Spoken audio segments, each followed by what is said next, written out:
Welcome, everyone. For those of you who don't know me, my name is Natalie Callio, and I'm the Professional Research Associate here at the Canadian Centre for the Study of Cooperatives, which I will just call the CCSC going forward because it's too long. I am also a member of the steering committee for the university's Communities and Sustainability Signature Area of Research, which is co-presenting this event, and I will also be your MC today. I am delighted to welcome you all to the 11th Annual MacPherson Talk. To set the stage, for those of you who are joining us from around the world, outside these walls rages a prairie blizzard, which, if you've never experienced one, freezes your eyelashes and rattles your bones. So to all of you in this room who braved the elements to be here today, thank you. And I acknowledge the original communities, the Cree, the Saulteaux, the Dene, the Dakota, the Nakota, and other Indigenous peoples of Turtle Island, who have endured such winters like this since time immemorial, here on Treaty 6 territory and the traditional homeland of the Métis. As we are gathered here to learn from our esteemed guest, Dr. Marie Bouchard, who is generously sharing her expertise and insights on the current state and future directions of social and solidarity economy research, I also acknowledge those communities, those ancestors, and those elders as creators and practitioners of social and solidarity economies for millennia. Economies based on cooperation, mutual benefit, stewardship, and sustainability that colonization, capitalism, neoliberalism sought to obliterate. The lessons, experience, and knowledge that you share necessarily and fruitfully informs our work and the discussion here today. It is indeed the origin story of the social and solidarity economy. I gratefully acknowledge this opportunity to gather on this occasion in the spirit of that solidarity, with mutual respect and shared commitment to the hard, necessary work of truth and reconciliation, to building collective well-being for a better, healthier, and more sustainable world. So let me give you a little bit of the lay of the land for today's event. In a couple moments, I'm going to tell you a little bit more about our annual MacPherson Talk. Following that, as I mentioned, the CCSC has teamed up with the Communities and Sustainability Signature Area to co-present this year's MacPherson Talk. And that steering committee's co-lead, Dr. Vicky Squires, will introduce our featured speaker. Dr. Bouchard will then present for approximately 45 minutes, then we will open things up to questions and discussion. For folks joining us in person, if you have a question, just raise your hand and we'll bring the microphone to you. Now to the over 100 people who have joined us online, that's a MacPherson Talk record. Sorry, I think some people who were going to be here in person have stayed home, comparing the registrations from earlier today. So if you are online, please add your questions to the Zoom chat, and my amazing colleague Stan Yu will ensure your questions get into the moderator's hands. Also, online folks, please remember to mute your microphones and as to not disrupt the talk. If you're having any technical difficulties, again, direct message Stan using the Zoom chat function. This event is being recorded and will be published on our YouTube channel and all of our social media accounts and our website in the next few weeks. It will also be emailed to all registrants. If you prefer to not be included in the recording, you feel free to leave your camera off and change your name on Zoom so that you're anonymous. It's been a rough year for humanity, to say the least. But on the theme of the UN International Year of the Cooperatives, which has been a bright light of celebration throughout 2025, there's a better world we can build and are building together. Informed in no small part by great big thinkers and doers who inspire us. Like the first peoples of this snow-swept landscape, like Dr. Bouchard, who I've gotten the opportunity to know over the last 24 hours, and this talk's namesake, the late, great Dr. Ian MacPherson, a legendary figure in the global co-op movement and foundational to Canadian social and solidarity economy research and education. So among his countless roles and groundbreaking contributions, which I could spend the whole evening listing, Dr. MacPherson chaired the revision process for the International Cooperative Alliance's 1995 globally adopted Cooperative Identity Statement and Principles, which formally introduced the seventh co-op principle, care for community.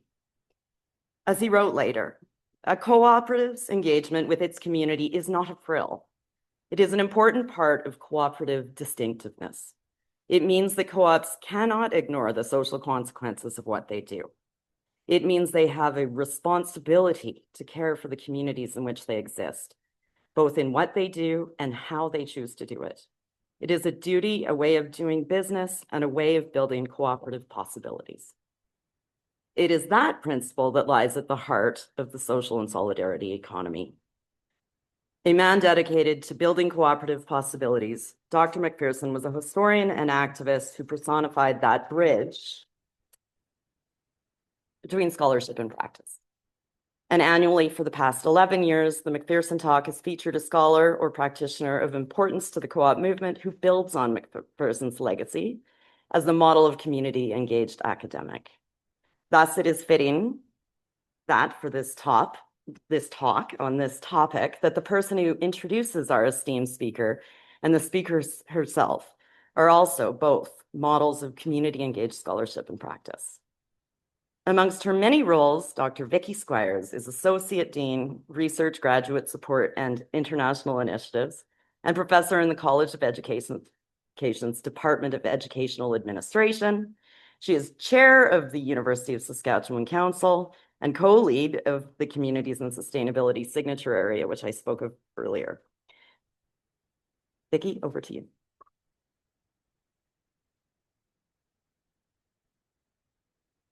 Thanks, Natalie.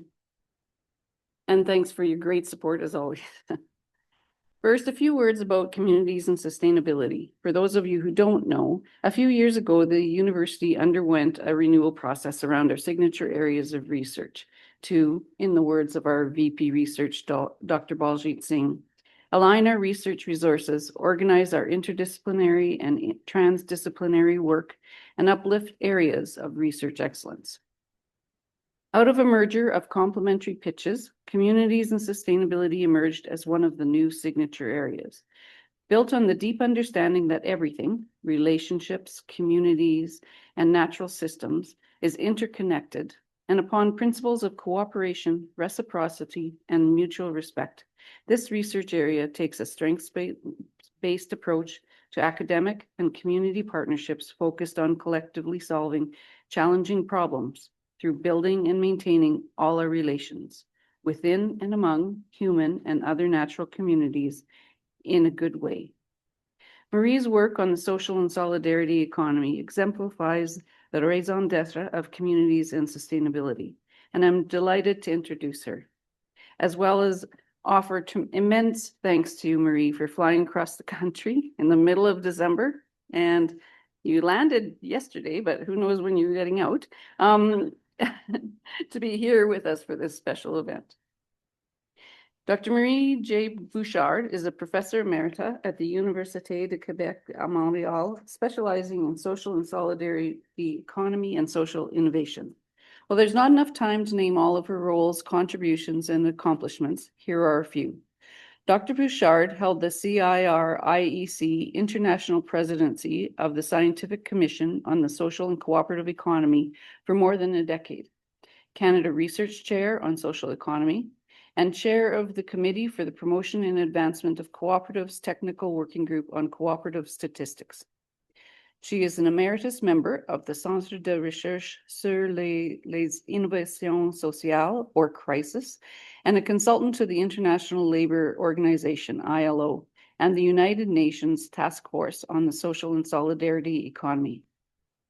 Much like Dr. MacPherson, Marie is internationally recognized as a leader who has significantly shaped the fields of social and solidarity economy research, social innovation, and cooperative studies. She is the recipient of the 2023 European Committee on Cooperative Research of the International Cooperative Alliance Award for Lifetime Achievement, the 2022 Université du Québec à Montréal Career in Research Merit Award, and the 2012 Canadian Association for Studies in Cooperation Merit Award. Next month, A Modern Guide to the Social and Solidarity Economy, which Marie co-edited with Damien Rousselière from the Institut Agro in France, will be published by Elgar. In his review, our very own Murray Fulton wrote that the guide is a must-read for people interested in alternative organizational forms and in how capitalism and present-day democracies can be altered to create equitable patterns of resource and surplus distribution, and democratic, empowering, and emancipatory power relations.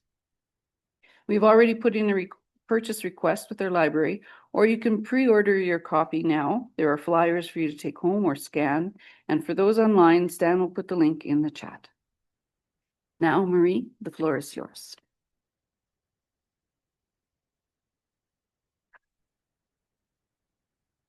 Thank you. Thank you very much.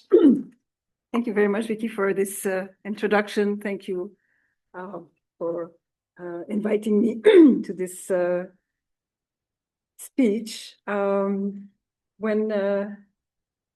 Marc-André Pigeon asked me if I would participate in a speech at the Center for Study of Cooperatives, I said, of course.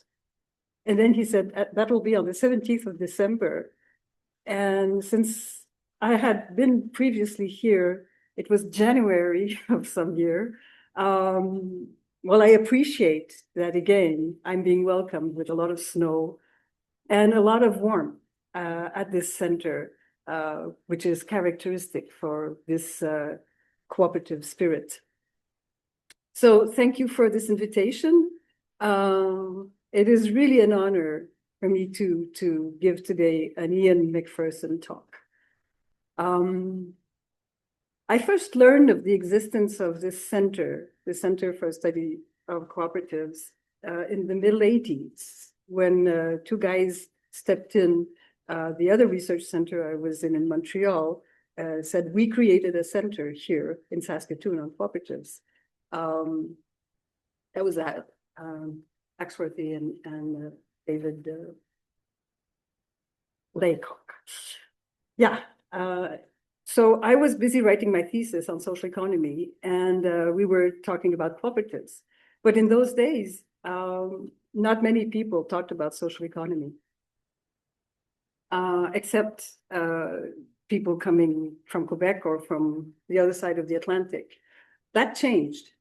From 2005 to 2010, social economy was the theme of a large national partnership research program funded by SHRC on the social economy. There was a Quebec hub, of course, of which I was a member. There was a Saskatchewan, Manitoba, and Northern Ontario hub, of which I was invited to be a member. I guess I'm part of the family here now. And then there was the Central Hub, which was chaired by Ian MacPherson. So I remember strongly the discussions we used to have in those days about what is the social economy? How does it relate to cooperatives? How does it relate to community economic development? How does it relate to First Nations and Inuit initiatives? We learned reciprocally a lot through these exchanges, and I surely hope that today we'll do the same learning through the discussions we'll have today. So I'm here to present the book that I co-edited with Damien Rousselière, and that will be published in January. And it's called A Modern Guide to the Social and Solidarity Economy. The chapters were entrusted to experts of different themes, thematics of the SSC.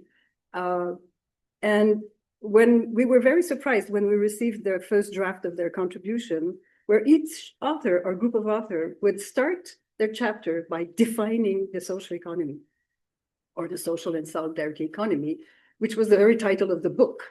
So it seems to me that we still had an issue of defining the SSC years later. So you'll allow me to start my presentation today by defining the social and solidarity economy. But I won't, I will try not to bore you. Don't know how to move this.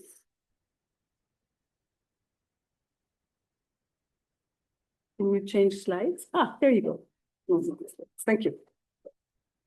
I will just use part of what we wrote in the book to see how different notions about the SSC, I'll call it SSC from now on because social and solidarity economy is kind of a twist on, okay? A tongue twister. So notions, how they are used, how they intertwine, and how their different theorization influences how we talk and research about the SSC. I'll try to expose part of the work we did with Damien and Carl Senerelli about the state of research on the SSC and address some of the issues that research on the SSC could address. And if we have time, maybe suggest a few tracks for future research. So an interesting sound. I think it's, thank you.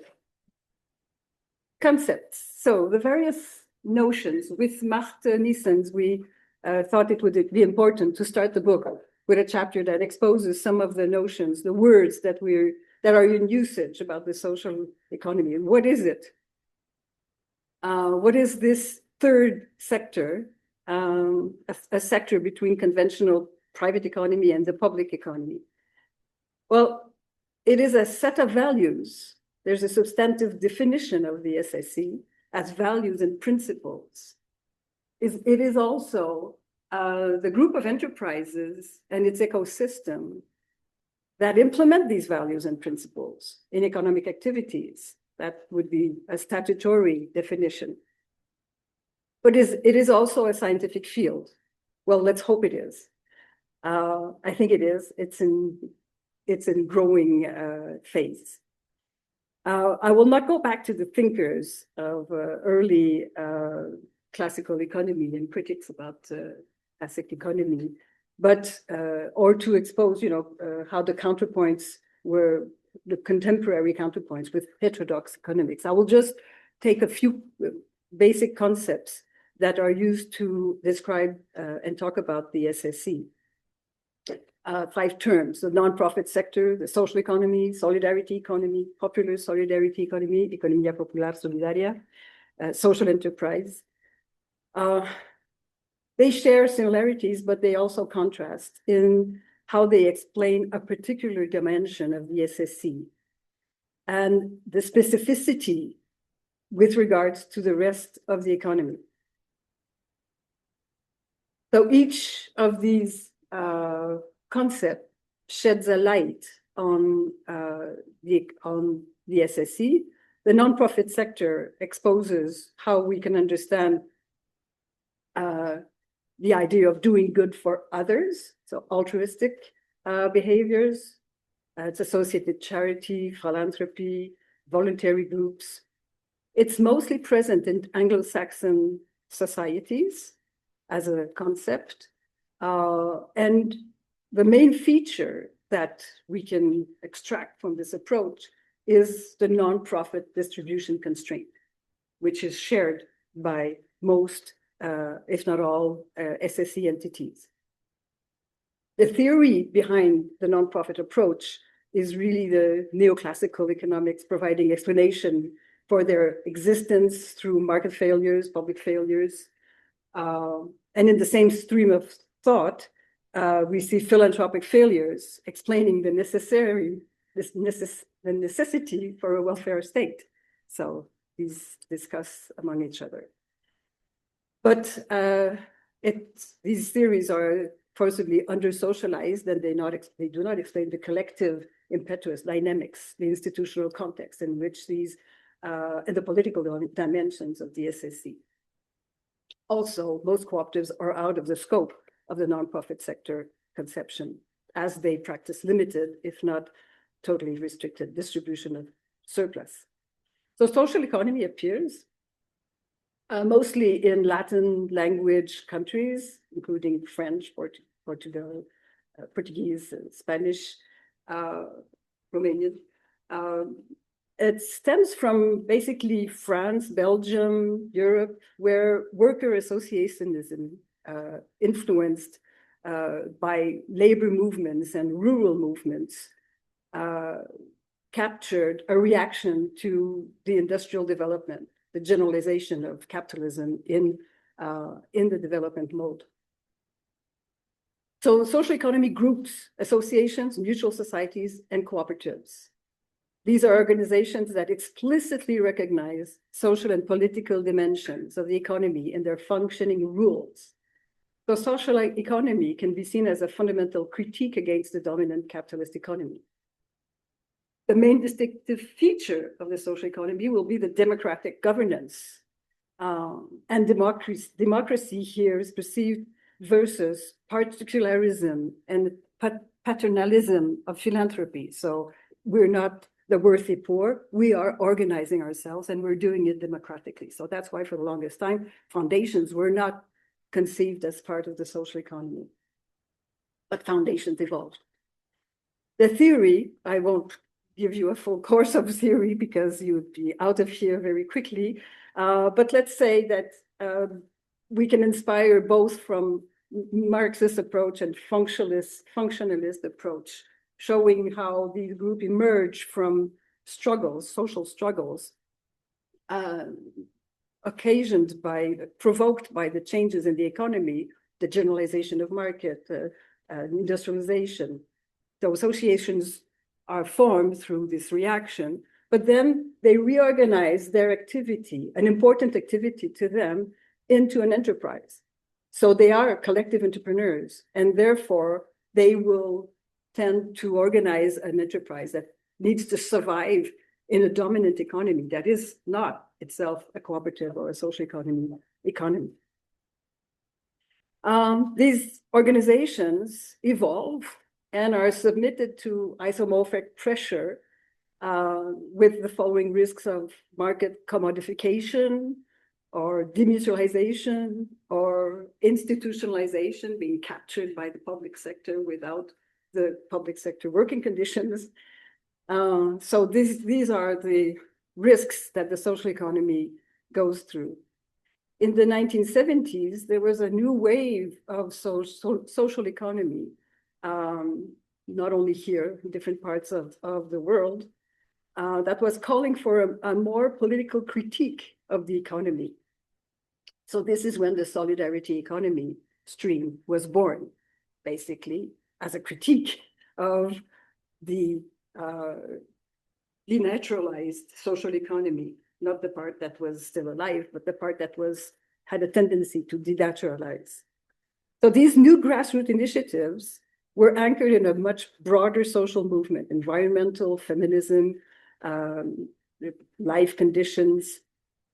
How can we see to our everyday needs together? And how can we express an institutional critique of why these needs are not seen for? So it is not disconnected from a look on the welfare state or on how the larger institutions manage the economy. So it's basically a demand of participation, democratization, against the excessive commodification of goods and services, but also against the centralization of public services. We want to participate, we want a voice in. So cooperatives, as was expressed by Charles Gilles, are the concrete expression of solidarity and justice in the economic sphere. This is what they can do. And more recently, the researchers on solidarity economy got inspiration from Karl Polanyi, who exposed very clearly that the economy is plural, that it's not only based on market, but also on reciprocity and redistribution. And this is what you find inside the solidarity economy organizations.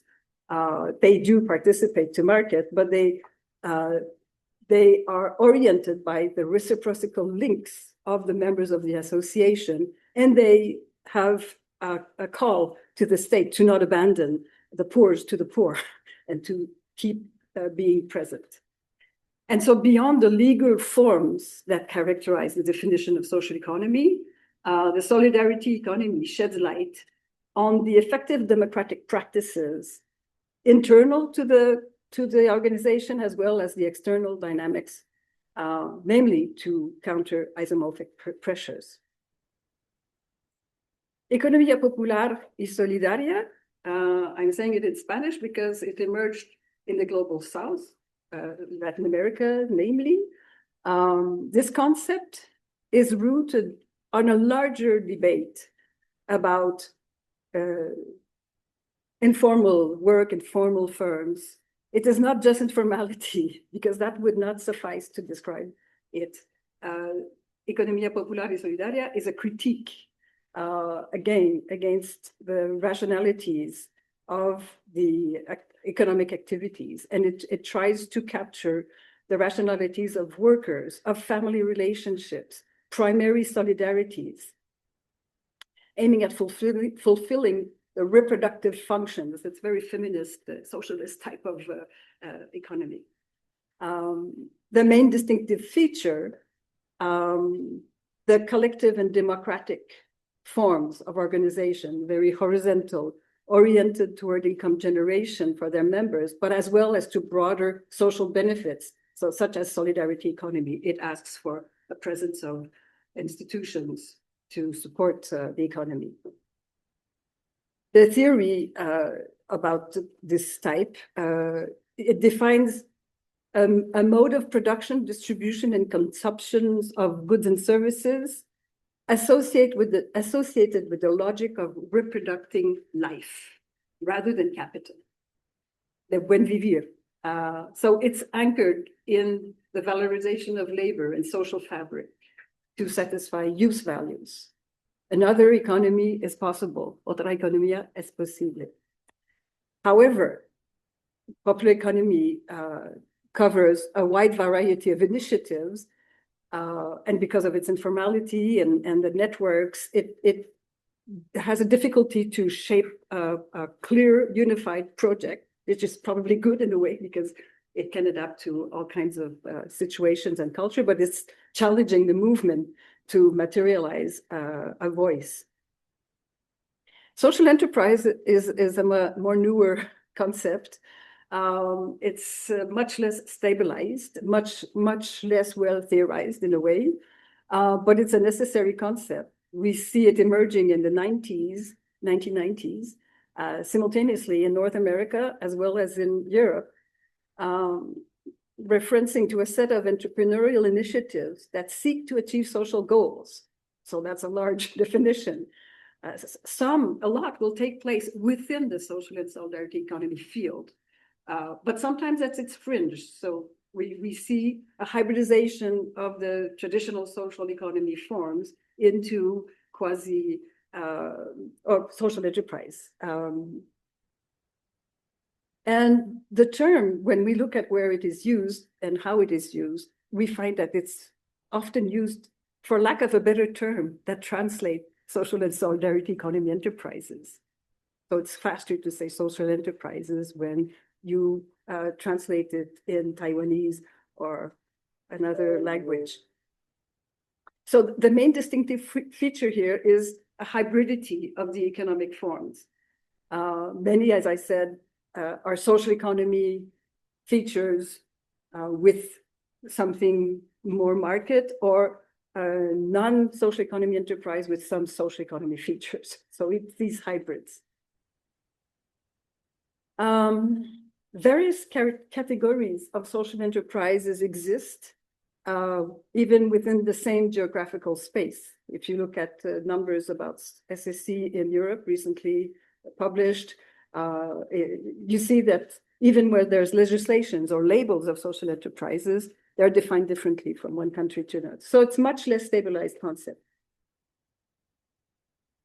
And now we have, next slide, please, a big event in 2022, when someone tries to clear the picture and provide a universal definition of the SSC. So its formulation holds in 4 long sentences, adding up to 161 words. It results from a discussion between governments, worker unions, and enterprises, representatives of the 187 member states of the International Labor Conference.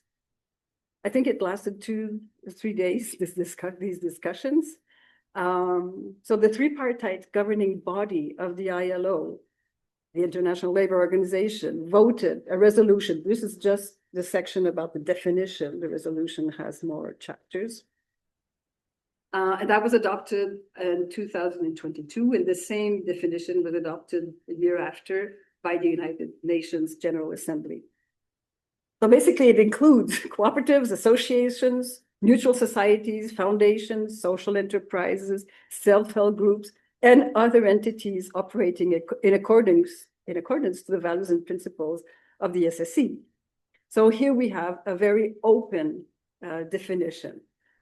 We'll see that it has consequences on our research, namely that this is adopted, and we cannot say that I will give my definition of the SSC. We need to start with this one now. Countries wanting to legislate, countries that are member of the UN or the ILO, need to look at that before they work. And also it has consequences on how we think the SSC, because it was born in Europe as a concept. It is very North and Western centered concept. And with the ILO and the United Nations, we need to be able to see the SSC in all parts of the world. So the next thing we wanted to do with the next slide, thank you, Stan, was to examine the current state of research in the SSC to situate the book. So with Damien Rousselière and Carl Senerelli, we looked at what was published recently and what are the meta-analysis, bibliometric analysis that had been recently published about the SSC. First, to realize that, to tell you that we have at the international level, 3 large associations for research on the SSC. One is the International Cooperative Alliance Cooperative Research Committee, the CIRIEC International Center for Information and Research on Public and Social Economy, and the MS Research Network, which focuses on social enterprise. We could add to that the International Society for Third Sector Research, the ISTR, but it is concentrated on nonprofit sectors, so less on the concept of social economy. But we have these associations that publish and that organize meetings where we can meet the researchers. So what we found when we looked both at what our authors were producing in chapters and the literature, the SSC is still complex and is still multifaceted. And if you look at different countries, it unfolds very progressively and very unevenly, depending on context. But it is a rich concept. And with the UN and the ILO recognition, we have an important step forward.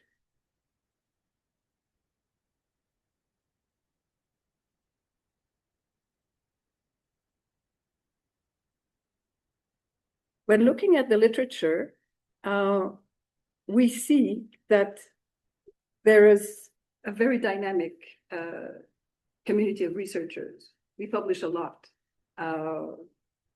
and in continuous increase, an increase of 15% per year between the year 2000 and 2020.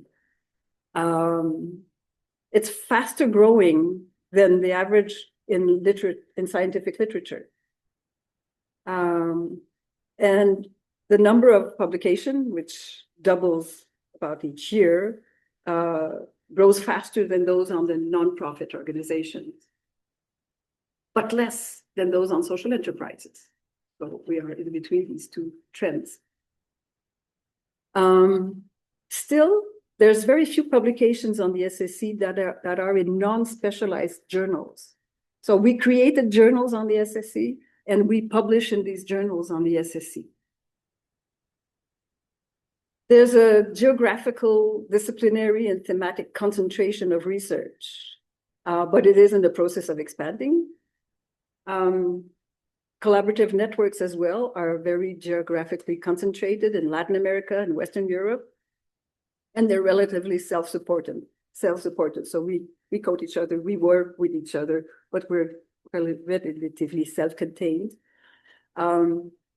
Countries that produce most are Spain, Canada, Brazil, USA.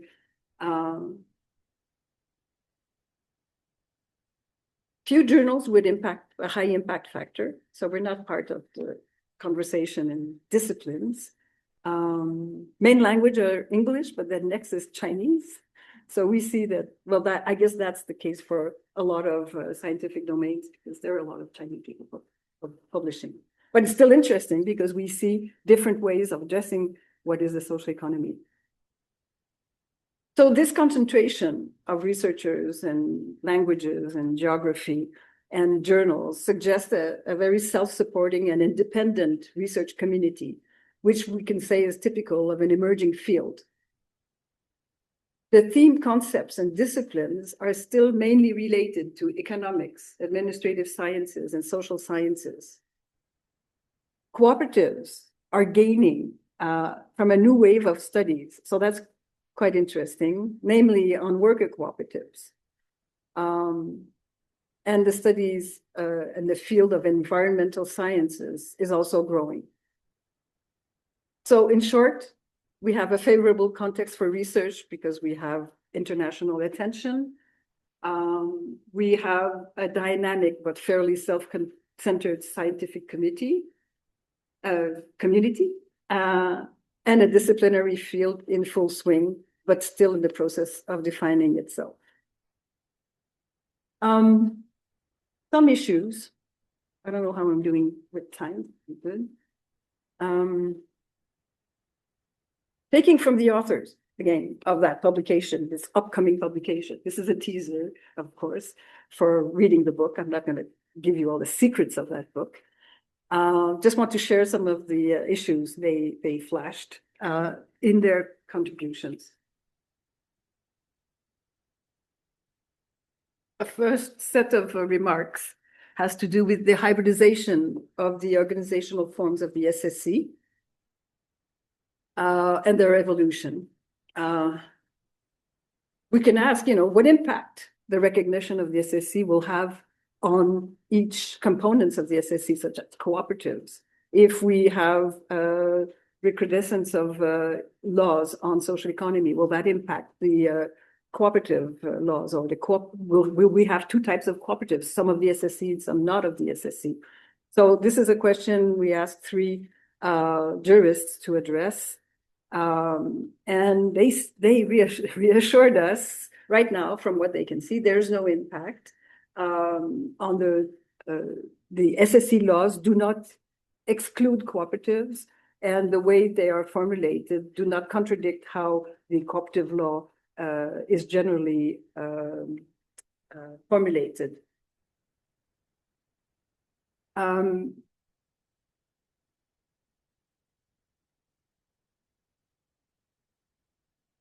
As I mentioned, as a result of isomorphism, some SSC entities, cooperatives, can start looking less as cooperatives, but then enterprises can start looking more as SSC. And that is reflected if you read the whole resolution of the ILO. And if you look, you can even have access, I think, to the debates that were between the 3 groups represented there.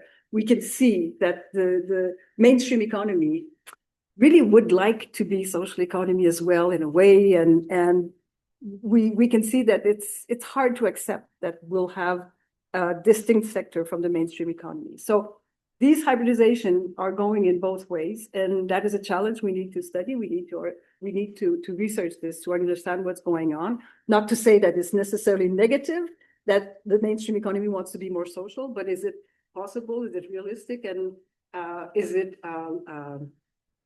something that is social washing or not?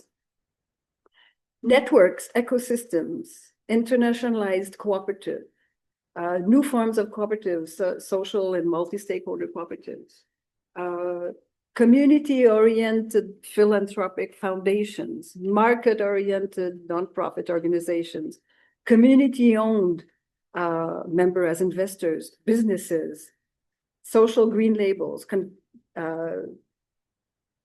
to conventional enterprises. So how do we organize the field in order to understand what is this SSC and how is it evolving? This hybridity inside organizations and within the ecosystem generates overarching paradoxical tension in the SSC's pattern of development.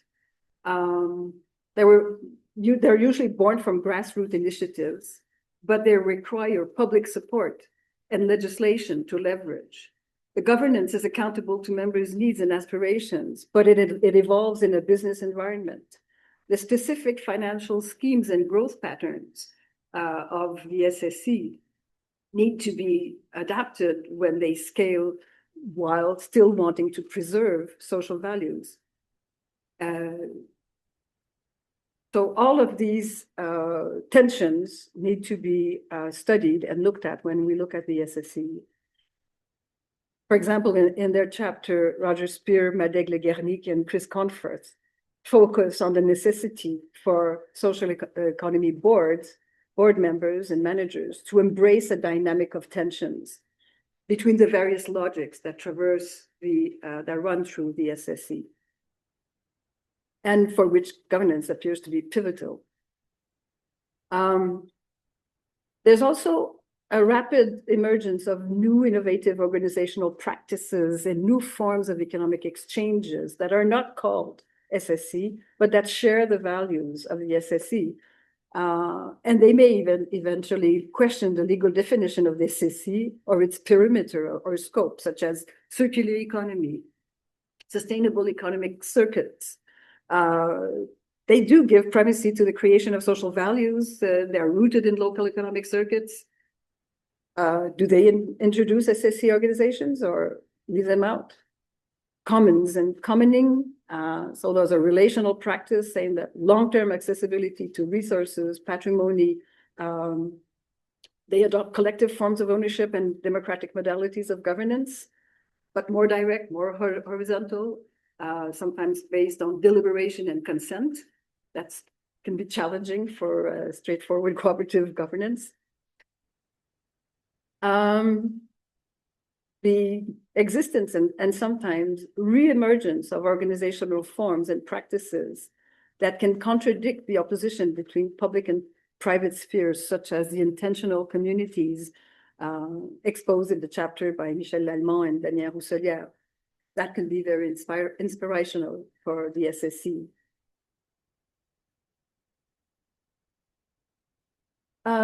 Another, yeah, this is not moving fast, but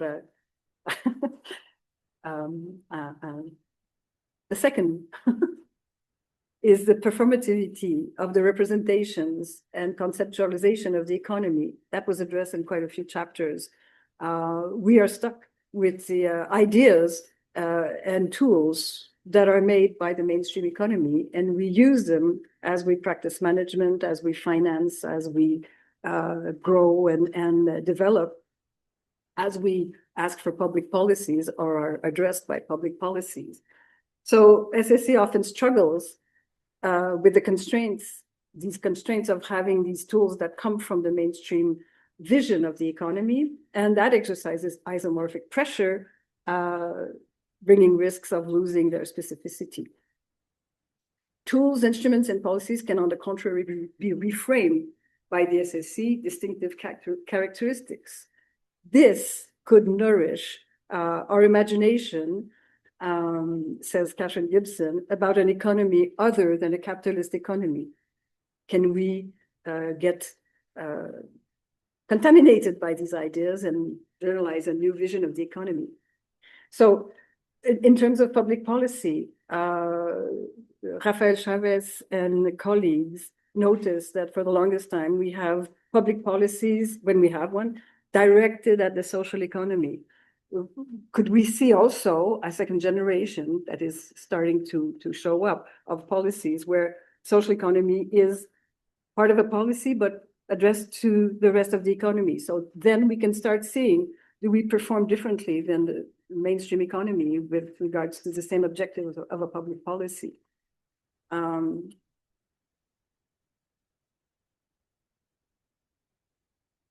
the fact of operating on market, but giving primacy to people rather than profit, to having members, sometimes volunteers at the governance, promoting social objectives, not motivated by benefits. The financial institutions look at you and sometimes have a problem with your business model. So there's a need to access financial instruments that are adapted. So the solidarity finance sector, a large sector, including credit cooperatives, but going to risk capital, exists. And in her chapter, Amélie Artis examines how these institutions reframe how we conceive finance, how we mobilize reciprocity and volunteerism, and how we develop professional expertise in evaluating and mitigating risk coming from these enterprises. Or so perceived risk, because when we analyze them, we realize that they're actually less risky more often than not. Angel Errasti, Ignacio Bretos, and Carmen Marcuello look at the internationalization of social economy organizations. And of course, for those who know these authors, they're close to Mondragon.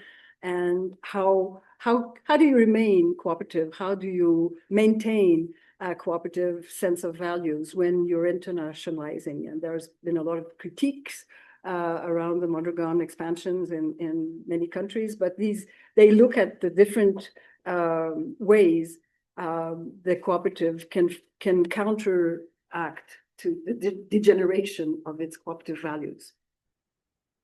A third issue for research, how long do I have still? But how long do I have still? And I have till 5? Yeah. Okay. Okay.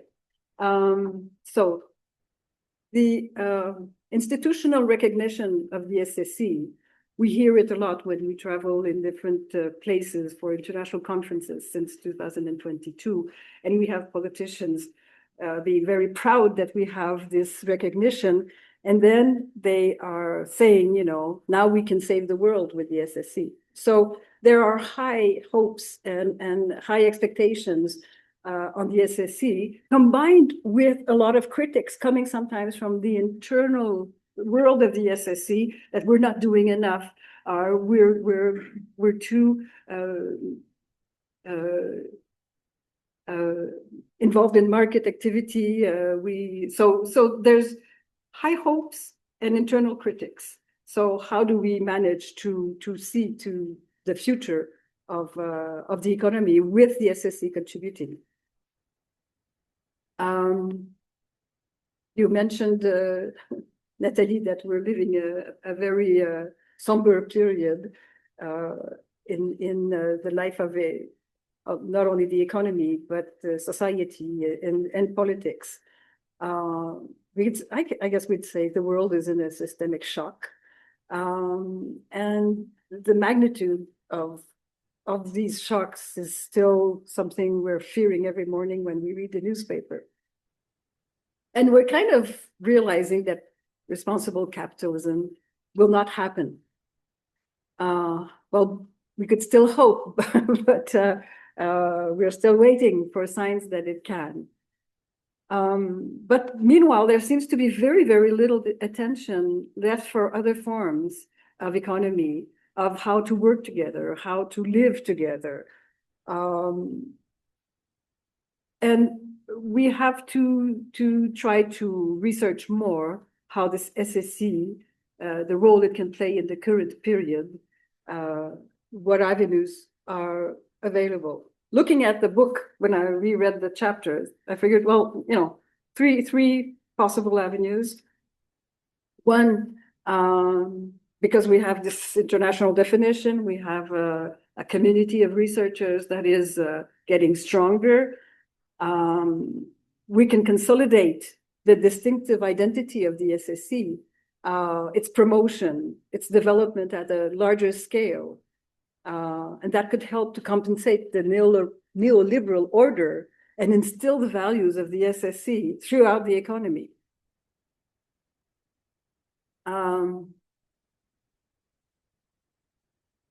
the economy, the SSC can be committed to a broader coalition of social movements. This is what Catherine Gibson claims for in her chapter, aimed at achieving a just and equitable ecological transition. This is what Jean-Marc Fontan and Benoît Lévesque also asked for in their chapter.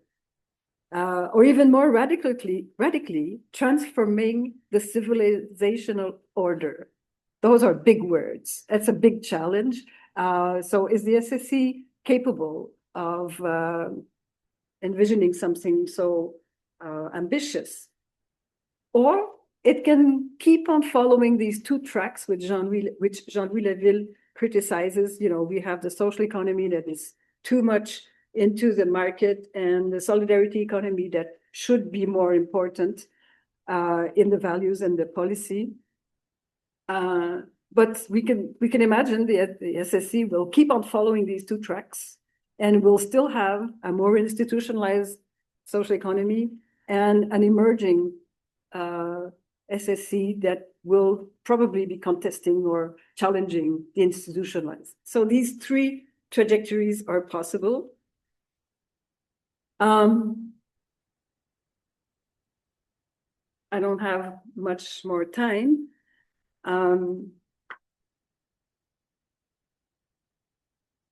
If I want to just give a few avenues, that would be the last slide. Few tracks for future research. First, if we are a research community that is able to produce science, we should be able to make to see where we're at. So can we systematize the knowledge that we've managed to produce so far, either through meta-analysis or bibliometrics? Students love to do this, so we can entice them to do it. But for us is to build the state of the art and the knowledge synthesis of where we're at, from which we can jump therefore to the next stage. We could try to strengthen the relationship between the theory that is behind our concepts and the data. We sometimes don't have enough means to go through large-scale studies, we don't have access to strong databases. We are struggling with little resources, but we could concentrate on a few issues, such as conceptualizing and operationalizing some of the key concepts around the SSC. For example, general interest, public good. How is that operationalized? If we want to contend that we are producing general interest or contributing to general interest, how do you see that, and how do you eventually measure that?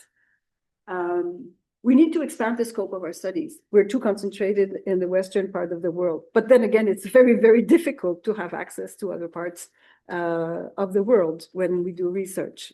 And resources are lacking in the other parts of the world for a research community to be built out there. But we need to make efforts in that direction. We need to also, I think, vary the issues, what we're looking at. I think there's not enough, we think, I say I, but it's with Damien Rousselière as well, we think there are not enough studies on sustainable development, on just and sustainable environmental transition. So we probably need to shift in that direction. There's a possibility to bring back comparative approaches and do multiple case studies. Because we have these international communities of researchers, we can launch programs and projects. They don't need to be funded because people do research anyway, and they have their case studies. So we can launch projects. We do that a little bit as CIRIEC International, but I think other associations can do this as well. And bring back the comparative approaches so that we can extract from these case studies, what can we learn from them? And of course, I can't go very long into this, but maybe in the discussion we could. How can we favor the cooperation between the actors, the people on the terrain, the one who are acting, who are doing the SSC, the cooperatives and the associations, with research? It is difficult to have a good cooperation, especially when we are getting paid to do research, but they are they have to come in and answer questions, and so we need to have our university institutions support the partnership collaboration between the sector and the researchers. I don't know any researcher on the SSC that is not also involved in practice. So we need to use these networks and bring the SSC actors inside our research programs. And of course, knowledge mobilization and transfer. If we do this synthesis of knowledge, it's not to put them in a box in a depository, but to open the box and bring it to useful tools for the sector. So thank you for your attention, and sorry for having been so long.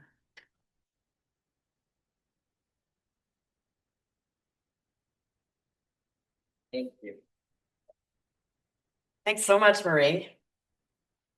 Set you up over here. Okay. With Marie. The two Maries, Marie and Marie. Marie and Marie.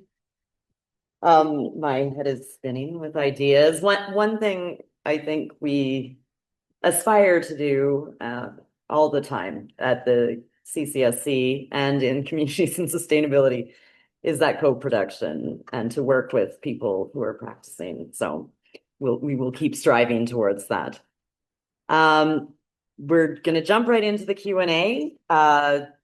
This is Dr. Murray Fulton, who needs very little introduction in most circles and across this campus. He's a longtime CCSC research fellow and former director, past member of the Communities and Sustainability Steering Committee, academic legend, and Johnson Troyama Graduate School of Public Policy Professor Emeritus. Murray's going to kick us off, and we will take questions from the floor and online. Just remember, if you are online, please add your question to the Zoom chat, and Stan will make sure that Murray gets it, and we will do our best to cover as many questions as possible, as I imagine there will be many. So take it away. Natalie, thank you very much. And Marie, thank you for an extremely stimulating talk, a tour de force as always. Welcome to back to the center. We somehow have to get you here in the summer, so you can see another dimension to Saskatchewan. But it's really good to see. They say you have flowers here and stuff. Yeah. It might be hard to believe, but it's true. Anyway, it's wonderful to see you again and to hear your thoughts on the social and solidarity economy. We've got about 15 minutes, everyone. I'm going to start off with the first question, and I'll move to a couple of the questions online. One of the things you said at some point that I've got is that the social and solidarity economy, and this is not what you said today, but I think it fits, is a pillar in the response to the issues facing the world today. So that quote, that the SSE is a pillar in the response to the issues, suggests that our economic and political systems are not up to the task of creating a world that is equitable and environmentally sustainable, amongst other things. What does the social and solidarity economy do that capitalist firms and policymakers cannot or will not do? What is it that they're doing differently that the other actors in our grand systems are not doing? In 2 seconds. Sure. I guess you probably quote me as I was trying to sell the book, and but this was a good punch. You know, they can change the world. If we don't look at how much at only how much the SSC weighs in terms of number of establishments or the money that goes through it, we can say, you know, this is a very small actor inside the economy. But when we look at how it challenges the manière de faire of the private sector and of the public sector, we can see that it has the capacity to influence them to move. If you may see the worker union movement do things like that as well in a certain manner, sometimes picking up something. So the SSE will pick up something that the state is not capable of doing and organize it, such as the financing of the SSE projects, using a different way of understanding how it functions. Researchers contribute then to prove that having public funding does not undermine the possibility of an SSE organization to be effectively efficient on the market. So we combine the experiments from the SSE, research, and then proof of concept, and we can then therefore have eventually a public policy that can not only include the SSE, but other type of entities that have the same characteristics. No equity, no reputation, no asset, and so that will, so I did not prepare a long answer to such a good question, but it would be an interesting thing to show. Historians can work on this. What comes from the SSE in the business as usual model, which is not as usual as it used to be before the SSE existed. I like that. And one quick comment, and I'll move to a question. I like your focus on experimentation. I think this is one of the things that something like that the SSE does is it provides a whole bunch of little experiments, some of which don't work, but some of them do. And when they do, they become a launching pad for something much larger. Yes, and this would be my own comment. I think we need much more experimentation. I'm going to go to one of the questions online, and based on your extensive research, which parts of the world do you think the potential for large-scale cooperative ecosystems like Mondragon, where do you think that they might emerge in this time period? These are very, very good questions, but they're difficult to answer on the spot. Again, I don't. This would need to be looking at too many factors to answer such a question right there. There is an association that was recently created by Mondragon people, Asset, because they were saying, we get people every week coming to us asking, how can we do Mondragon in our country, in our region of the world? And the Mondragon people said, we cannot give an answer like that to that question. We need to build the methodology, and we need to co-construct with the people who want to build a Mondragon. It'll be different in different parts of the world. So this new association, it's called Asset, it's either ACET or you can look it up, is a response to that question. We don't know if it's possible. We need to look at it with you, and the Mondragon people are the best ones to do it with you. Right. So one of the questions that I had fits with this one very nicely. I was going to pose to you a question deliberately, kind of a yes or a no, but knowing that in fact it isn't either or. But is it possible to deliberately develop an ecosystem for SSEs, or do they have to develop organically? And I think that that's a question that's closely related to what you just said about Mondragon. When we look at, there's two modes of creating ecosystems. There is the top-down and there's the bottom-up. The top-down is usually used in contexts where there's no existing social economy organizations capable of naming themselves social economy. So there's a prescription to create an ecosystem to help them emerge and help them thrive. That approach will not work in a place where there is already existing social economy. The example is Quebec. The ecosystem was built from the social economy fabric, and it got its recognition and support from government. It's not government that created the ecosystem.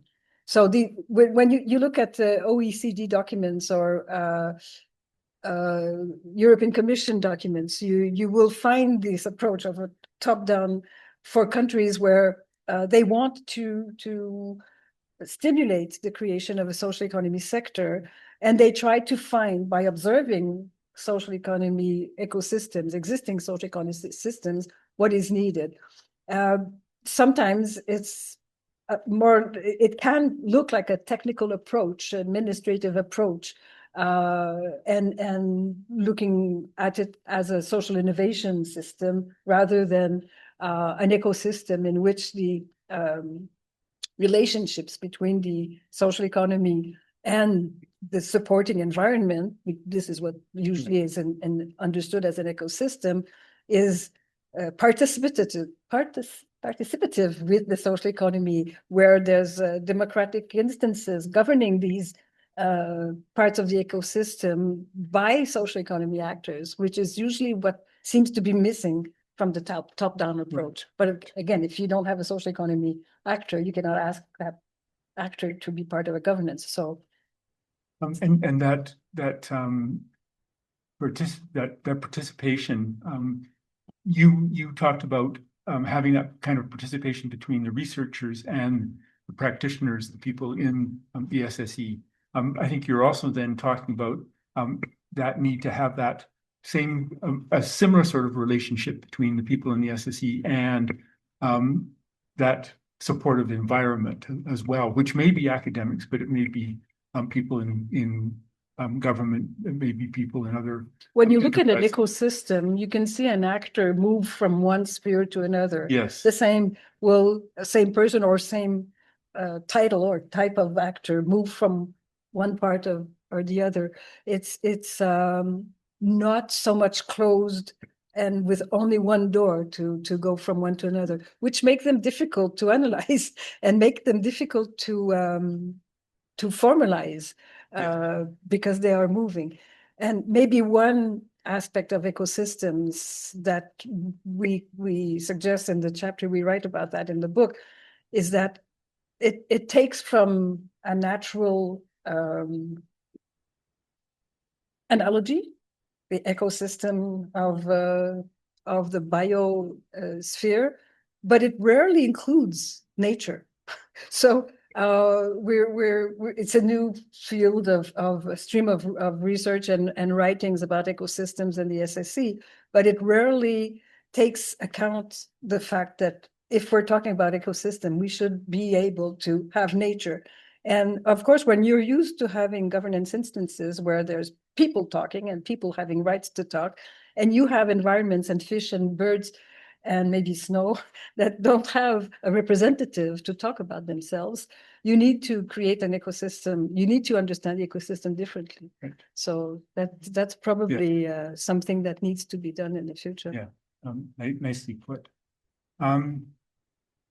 Anyone else online? We have a question here.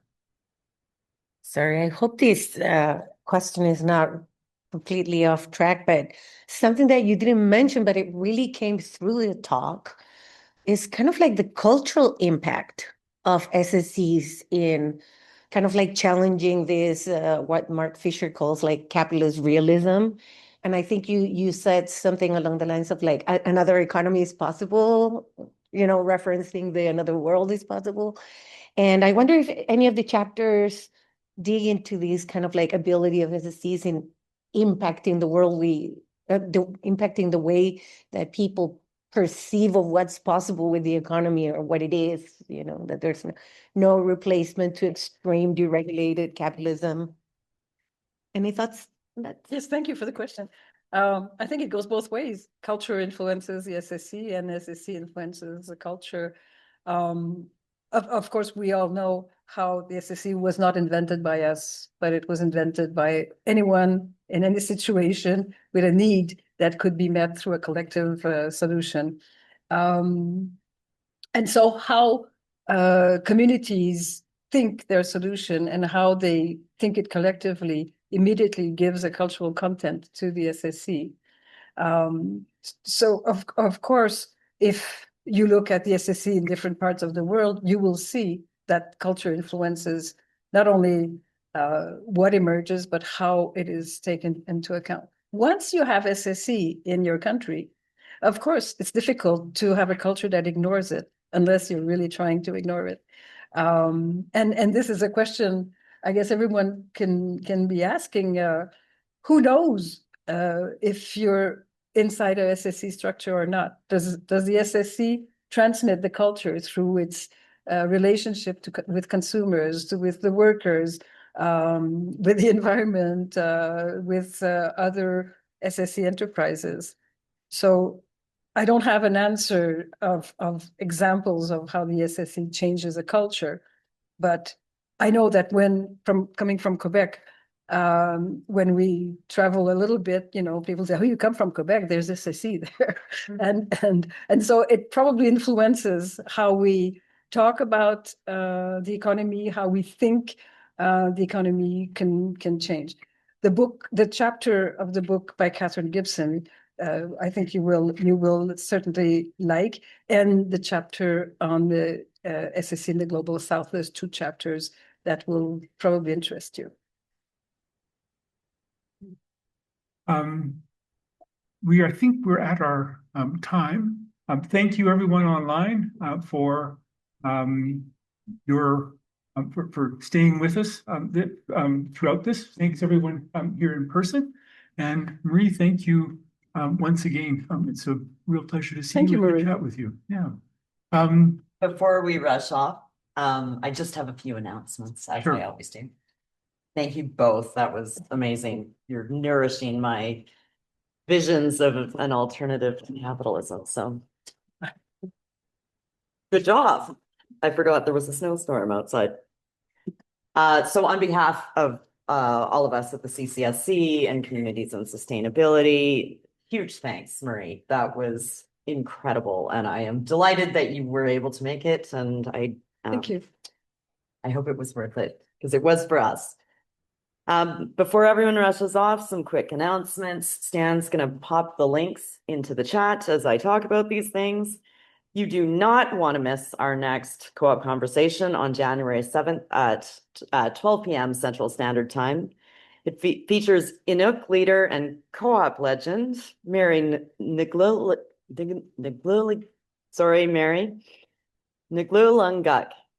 Corporate Secretary and VP of Governance and Member Relationships at Arctic Co-ops, on developing an international Indigenous cooperative network.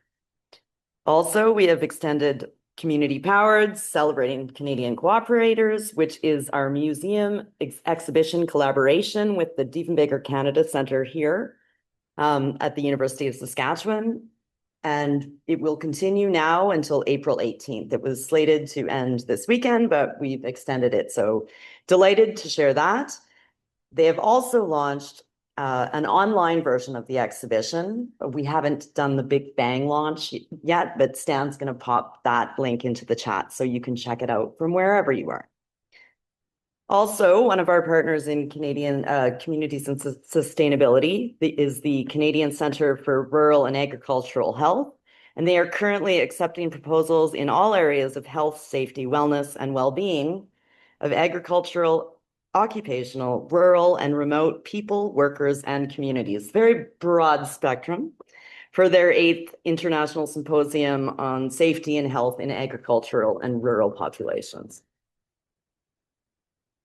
That's all that I have for you today. I hope everyone enjoyed that. You can email us at coop.studies@usas.ca if you have any questions. And thank you and have a good evening.